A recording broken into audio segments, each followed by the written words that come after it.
اس کا جسم جوالا مکی کی زد میں آ گیا، آنکھوں میں وہی برق کھولنے لگی جو اسے انسانیت سے دور اور حیوانیت سے قریب تر لے آتی تھی۔ ہوش مند بغور اس کے چہرے کا اتار چڑھاؤ دیکھ رہا تھا۔ اس نے تابان کا بازو تھام لیا۔ تابان نے ایک جھٹکے سے بازو چھڑایا اور تیزی سے سالار پارمینو کے مکان کی طرف بڑھا۔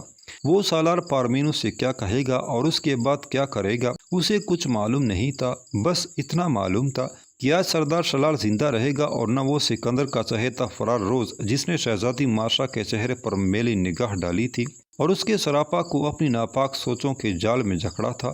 جو ہی وہ جھیل کے کنارے پہنچا اس نے سالار پارمینو کو دیکھا۔ وہ اپنے 3 گھڑ سواروں کے ساتھ بڑی تیزی سے پڑاؤ کی طرف جا رہا تھا۔ تابان اس سے کافی فاصلے پر تھا، پھر بھی پارمینو کے چہرے پر چھائی ہوئی پریشانی اور بدحواسی اس سے چھپی نہ رہ سکی۔ تابان کی چٹی حس نے پکار کر کہا کہ یونانی فوج کے پڑاؤ میں یقیناً کوئی انہونی ہو چکی ہے۔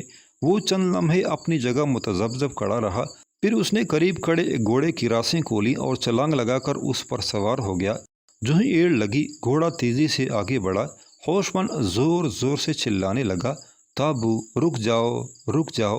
تابان نے پکار کر کہا، میرے پیچھے آؤ ہوش مند۔ لیکن میرا گھوڑا، ہوش مند نے گٹی گٹی آواز میں کہا۔ پارمینو اور اس کے ساتھی بہت تیز رفتاری سے جا رہے تھے۔ تابان مشکل ان کا تعاقب کر پا رہا تھا۔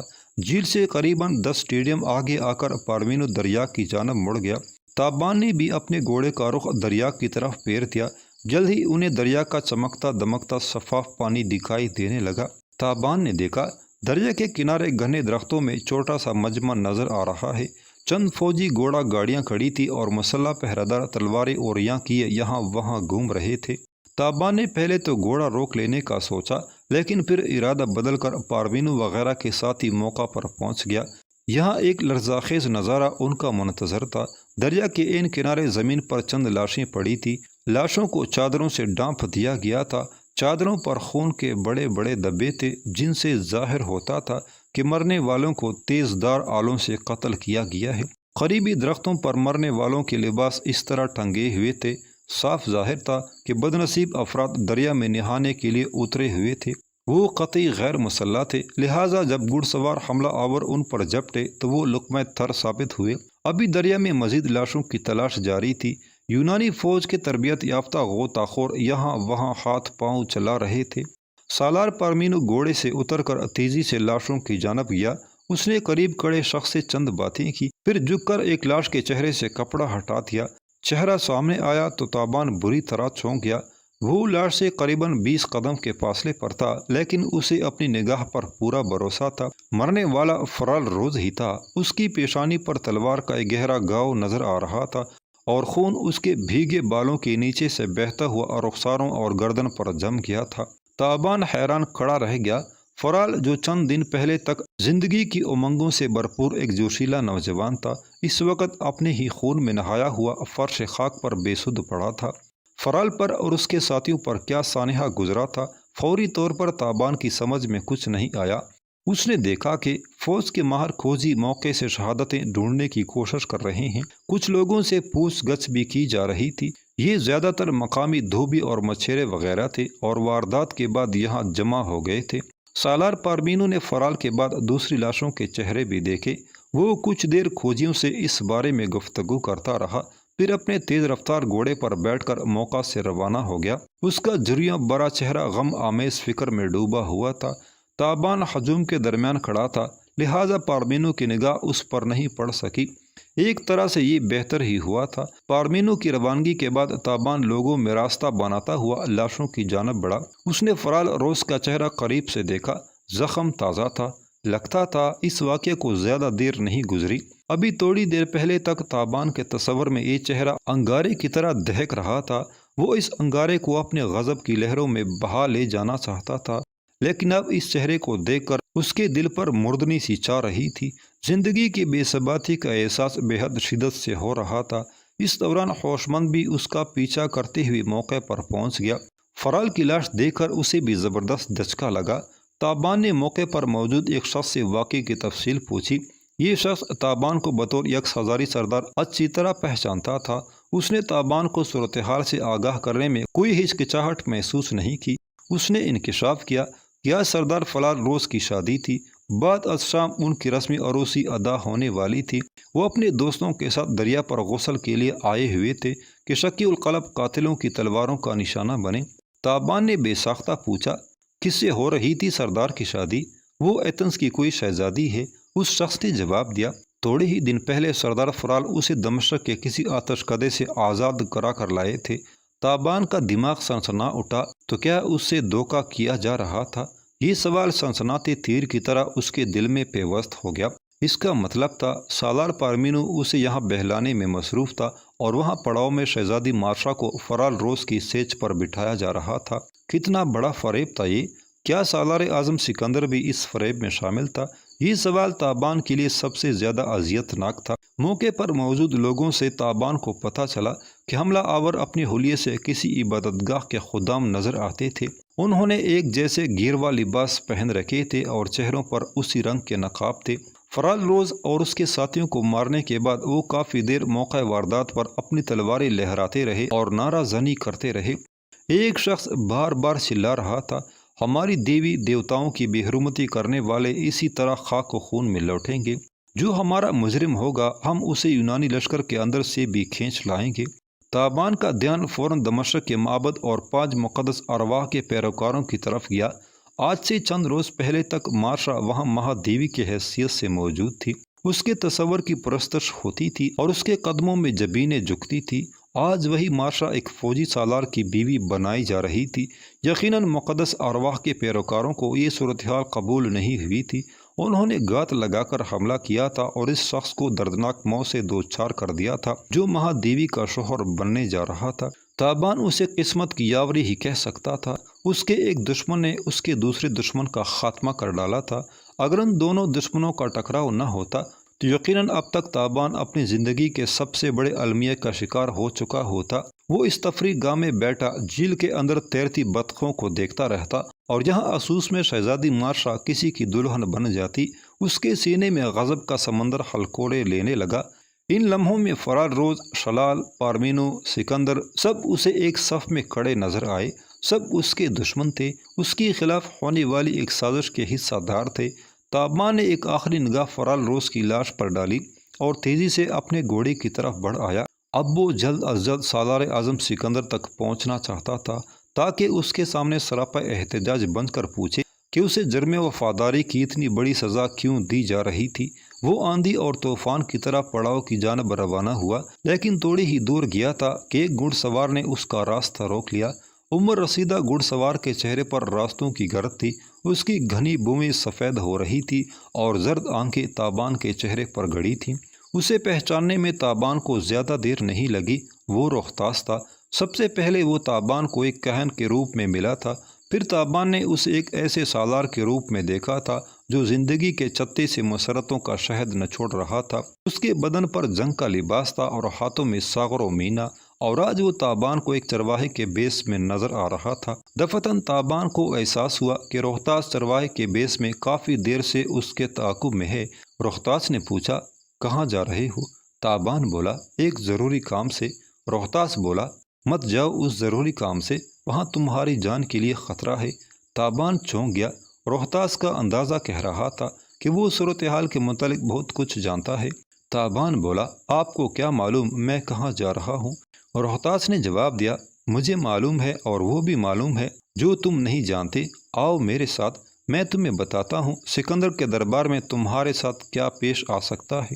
روختاس کے لب الہجے میں نہ جانے کیا بات تھی کہ تابان نے اس کے سامنے خود کو بے بس محسوس کیا۔ اس دوران ہوشمند بھی گھوڑا بگاتا وہاں پہنچ چکا تھا۔ روختاس ان دونوں کو ساتھ لے کر درختوں کے جھنڈ میں لے گیا اور وہاں سے ایک تنگ راستہ اختیار کر کے آگے بڑھنے لگا۔ تھوڑی ہی دیر بعد وہ ایک چراگاہ میں پہنچے۔ اونچے نیچے ٹیلوں پر بھیڑ بکریوں کے کئی ریوڑ گھوم رہے تھے، کہیں کہیں خیمے بھی تھے۔ ان خیموں سے باہر چرواہے اور چرواہیاں ٹولی کی صورت میں بیٹھے تھے۔ روختاس تابان اور ہوشمند کو لے کر ایک ٹیلے پر واقع الگ تلگ خیمے میں آ گیا۔ تابان نے دیکھا اس خیمے میں ایک چرواہا ناکافی لباس پہنے ایک کونے میں سکڑا سمٹا بیٹھا ہے اور سردی کے سبب تھر تھر کانپ رہا ہے۔ روختاس کے جسم پر یقیناً اسی چرواہے کا لباس تھا۔ روختاس کا اپنا جنگی لباس ایک محفوظ گوشے میں رکھا تھا اس خیمے میں تابان اور اختاس کے درمیان تا دیر گفتگو ہوئی۔ مٹی کی انگیٹھی میں کوئلے دہک رہے تھے، روزن میں سے دور دور تک دھواں دھواں چراغاہ کے مناظر نظر آتے تھے۔ اختاس کہنے لگا، تم ٹھیک نتیجے پر پہنچے ہو تابان، یہ ایک گہری سازش ہے۔ سردار شلال سے تم دشمنی مول لے چکے ہو، اور سردار شلال فرال روز کا دیرینہ دوست تھا۔ اس نے نہ صرف سالار اعظم سے شلال کی جان بخشی کروائی، بلکہ تمہیں نیچا دکھانے کے لیے شہزادی مارشا کے حقوق بھی تم سے چھین لیے۔ سالار اعظم سکندر سب کچھ جانتا تھا، اس کے باوجود اس نے تم پر فرال روز کو ترجیح دی۔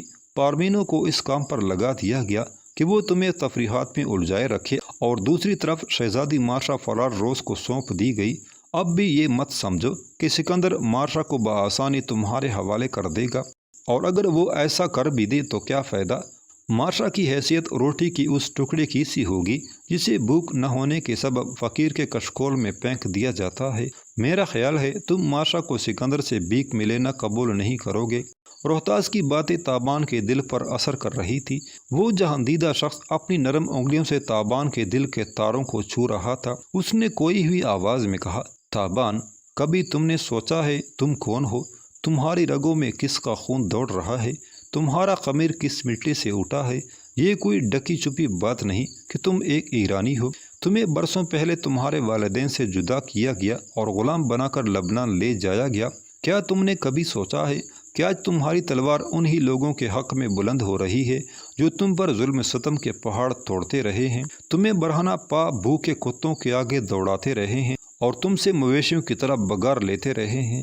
یہ سکندر کوئی اور نہیں، انہی یونانیوں و مقدونیوں میں سے ایک ہے۔ آج یہ لوگ پھر ہمارے بچوں کو غلام بنانے اور ہماری عزتوں کو تار تار کرنے اس سرزمین پر آ دمکے ہیں۔ اب پھر سینکڑوں تابان ماؤں کی گود سے چھینے جا رہے ہیں، اور ان گنت والدین اپنے بچوں کے لیے خون کے آنسو بہا رہے ہیں۔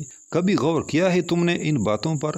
تابان بولا، محترم روہتاس، سکندر یونانی نہیں مقدونوی ہے۔ میں اسے ظالم کیسے کہہ سکتا ہوں؟ اس نے تو مجھے مظالم سے بچایا تھا۔ میں اور میرے جیسے ہزاروں مرد و زن غلامی کی زنجیروں میں جکڑے ایتھنز کی بلند فصیلوں کے اندر سسک رہے تھے۔ غار زنوب جیسے آقاؤں نے ہم پر عرصہ حیات تنگ کر رکھا تھا۔ سکندر ہمارا نجات دہندہ بن کر ایتھنز میں وارد ہوا تھا۔ روہتاس نے کہا، تم بہت پرانی بات کر رہے ہو۔ اب وہی سکندر جمعیت متحدہ کا سالار اعظم ہے۔ اب اس کی زیر کمان وہی لوگ مقبوضہ ایرانی علاقوں پر ستم توڑ رہے ہیں جو اس سے پہلے ایتھنز میں تمہیں زندہ درگور کیے ہوئے تھے۔ تابان کے چہرے پر شدید الجھن کے آثار نظر آ رہے تھے۔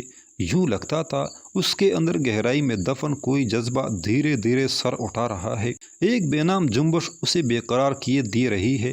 اس نے روہتاس کے پاس سے اٹھتے ہوئے کہا، محترم روہتاس، اگر آپ مجھے سچ کہنے کی اجازت دیں تو میں کہوں گا کہ میں آپ کے خیالات سے پوری طرح متفق نہیں۔ آپ مجھے میرے سپہ سالار سے بدظن کرنے کی کوشش کر رہے ہیں۔ آپ نے ایک بار کہا تھا کہ میدان جنگ سے باہر ہم جب بھی ملیں دوستوں کی طرح ملیں گے، لیکن آج آپ نے ایسا نہیں کیا۔ روہتاس بولا، میں جنگ یا امن کی بات نہیں کر رہا، اس لہو کی بات کر رہا ہوں جو تمہاری رگوں میں دوڑتا ہے اور جس کے ناطے تم اس سرزمین کے سپوت ہو۔ میں تم سے، آپ مجھ سے کچھ اور مت کہیں۔ تابان نے بیزاری سے اس کی بات کاٹی۔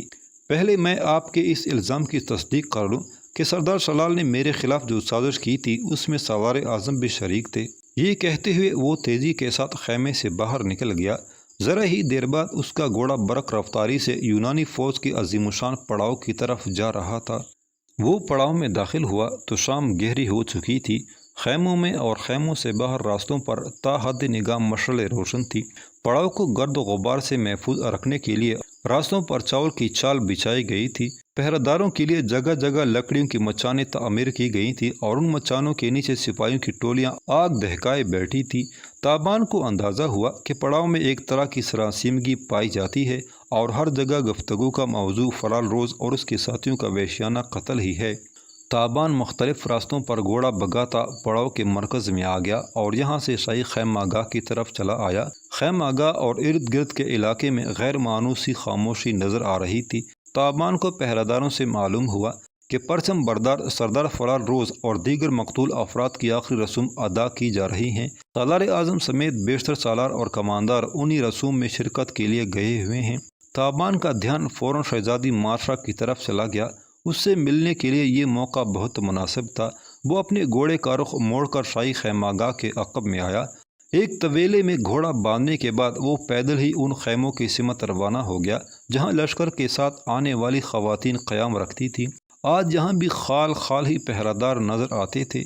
تابان نے گہری تیرگی کا فائدہ اٹھایا اور ایک پہرادار کی نگاہ بچا کر عقبی جانب سے خواتین کے خیمے میں داخل ہو گیا۔ وہ کورا کا خیمہ پہچانتا تھا۔ اس وقت کورا ہی مارشا سے ملنے میں اس کی مدد کر سکتی تھی۔ خیمے کے پاس ایک خاتون محافظ ٹہل رہی تھی۔ تابان ایک اوٹ سے اس کی حرکات و سکنات دیکھتا رہا۔ جو ہی محافظ عورت نے اس کی طرف سے رخ پھیرا، وہ لپکا اور خیمے کی ڈوری قطع کر کے اندر گھس گیا۔ چند لمحوں کے لیے اس کی آنکھیں چندیا کر رہ گئیں، جیسے اسے گٹھا ٹوپ تاریکی سے نکال کر اچانک سینکڑوں فانوسوں کی روشنی میں لا کڑا کیا گیا ہو۔ اسے اپنی نگاہوں پر اعتبار نہیں آیا۔ سامنے ایک آرام دہ بستر پر شہزادی مارشا بیٹھی تھی۔ اس کے کھلے ریشمی بال اس کے ہاتھوں میں تھے اور وہ انہیں جوڑنے کی صورت لپیٹنے کے لیے بل دے رہی تھی۔ حسین چہرے کی سوگواری اور لباس کی سادگی نے اس کی سراپا کو محبوبیت کے کمال پر پہنچا دیا تھا۔ تابان نے اسے دیکھا اور دیکھتا رہ گیا۔ اس کی جگہ کوئی اور ہوتا اپنی پلکوں کو جنبش نہ دے سکتا۔ شہزادی تڑپ کر اپنی جگہ سے کھڑی ہوئی۔ اس نے قریب دیواری سے اوڑھنی کھینچی اور سینہ ڈانپ لیا۔ لمبے بال اس کے مرمری ہاتھوں سے چھوٹ کر پشت پر جھولنے لگے۔ تم یہاں؟ اس کے ہونٹوں سے متحر آواز نکلی۔ اتنے میں دائیں جانب ایک ریشمی پردہ متحرک ہوا اور ایک کنیز باہر نکل آئی۔ تابان کو دیکھ کر وہ پہلے تو چونکی، پھر جھک کر سلام کیا اور سوالیہ نظروں سے شہزادی مارشا کی طرف دیکھنے لگی۔ شہزادی مارشا سوالیہ نظروں سے تابان کی طرف دیکھ رہی تھی۔ اس کی جھیل سی آنکھوں میں تابان کے لیے شناسائی کی جھلک تھی اور روشنی کی ایک غیر مرئی کرن بھی، جسے تابان فوری طور پر کوئی نام نہیں دے سکتا تھا۔ تابان نے لہجے میں عاجزی سمیٹتے ہوئے کہا، شہزادی حضور، میں آپ سے کچھ عرض کرنا چاہتا ہوں۔ لہجہ عاجزانہ ہونے کے باوجود مستحکم اور پر اعتماد تھا۔ شہزادی کی پیشانی پر الجھن کی شکن نظر آئی۔ پھر اس نے کنیز کی طرف دیکھا، جیسے اس کی موجودگی میں تابان کے سوال کا جواب دینے میں دقت محسوس کر رہی ہو۔ تابان نے فوراً کنیز سے کہا، تم تھوڑی دیر کے لیے باہر جاؤ اور اگر کوئی اس جانب آئے تو شہزادی حضور کو اطلاع دو۔ کنیز نے شہزادی کا مدعا جاننے کے لیے اس کی طرف دیکھا اور اس کی خاموشی کو نیم رضا سمجھتے ہوئے باہر نکل گئی۔ تابان نے کاٹی ہوئی ڈوری کو جلدی سے گرا دے دی۔ اب وہ دونوں اس خیمے میں تنہا تھے۔ حسن عشق کے روبرو تھا۔ طالب اور مطلوب کے درمیان تنہائی کے سوا اور کوئی چیز حائل نہیں تھی۔ اپنی آنکھوں میں قرنوں کی پیاس اور وارفتہ کے لیے تابان مارشا کی طرف دیکھنے لگا۔ شہزادی مارشا بے ساختہ ایک قدم پیچھے ہٹ گئی۔ شاید اسے وہ لمحے یاد آ گئے تھے جب قصر نور میں تابان ہوش و حواس کھو کر اس کے قدموں سے لپٹ گیا تھا۔ ایک دم ہی خیمے کی فضا میں ایک سنسنی سی دوڑنے لگی۔ خاموشی اپنی زبان میں بات کرنے لگی۔ تابان کے بند ہونٹ مارشا کے کانوں سے ہم کلام ہونے لگے اور اس کی یاقوت بری آنکھوں میں ایک حیا آمیز برہمی تیرنے لگی۔ وہ مرتعش آواز میں بولی، کیوں آئے ہو یہاں؟ تابان نے سب خدشات بالائے طاق رکھتے ہوئے اپنی تلوار نیام سے نکالی اور مارشا کے قدموں میں رکھ دی۔ شہزادی صاحبہ، یہ آپ ہی کی بخشی ہوئی تلوار ہے اور دشمنوں کے لہو سے تر۔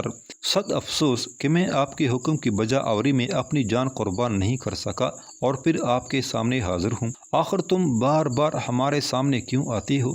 کیا چاہتے ہو ہم سے؟ میں کچھ نہیں چاہتا شہزادی۔ میں نے اپنی مرضی کو آپ کی مرضی میں گم کر دیا ہے۔ جو آپ چاہیں گی میں بھی وہی چاہوں گا۔ میں آپ کے حسین ہونٹوں سے نکلنے والی صدا ہوں شہزادی، اور کچھ نہیں ہوں۔ ہم چاہتے ہیں کہ تم یہاں سے چلے جاؤ، ہمیں ہمارے حال پر چھوڑ دو، ہماری مشکلات میں اضافہ مت کرو۔ میں چلا جاتا ہوں شہزادی، لیکن آپ کو دیوتاؤں کا واسطہ مجھے ایک تحفہ دے دیجیے۔ میں آپ کے سارے غم و آلام اپنے سینے میں سمیٹ کر لے جانا چاہتا ہوں۔ مجھے اس سوغات سے محروم نہ کیجیے۔ شہزادی ایک قدم اور پیچھے ہٹ گئی۔ اس کے چہرے پر شدید الجھن کے آثار تھے۔ کبھی لگتا تھا وہ تابان کو بری طرح جھڑک دے گی، کبھی اس کے چہرے پر ملائمت نظر آنے لگتی تھی۔ تابان نے گریہ کے انداز میں کہا، شہزادی، میں آپ کا غلام، میں آپ کو خوش دیکھنا چاہتا ہوں، لیکن میں دیکھ رہا ہوں یہاں آپ کو ہر سمت سے حوادث کے سائے گھیر رہے ہیں۔ میرے ساتھ چلیے شہزادی، اس حصار سے نکل چلیے۔ میں آپ کو اتنی دور لے جاؤں گا جہاں زمانے کی بے مہر آنکھ آپ کی گرد کو بھی نہ پا سکے گی۔ میں آپ کو کسی ایسے جزیرے پر لے جاؤں گا جو روئی زمین پر بہشت کا نمونہ ہوگا۔ میں آپ کے قدموں میں دنیا بھر کی مسرت ڈیر کر دوں گا۔ پھر آپ کے سامنے 10 بستہ کڑا ہو جاؤں گا، اس وقت آپ مجھے جانے کا کہیے گا، میں آپ ہی کی قسم ایک لمحے کی تاخیر نہیں کروں گا، آپ کی زندگی سے ہی نہیں اپنی زندگی سے بھی نکل جاؤں گا، لیکن آپ کو اپنی شان کا واسطہ مجھے اس وقت جانے کا نہ کہیے، میں آپ کو حوادث کی گرداب میں چھوڑ کر نہیں جا سکتا۔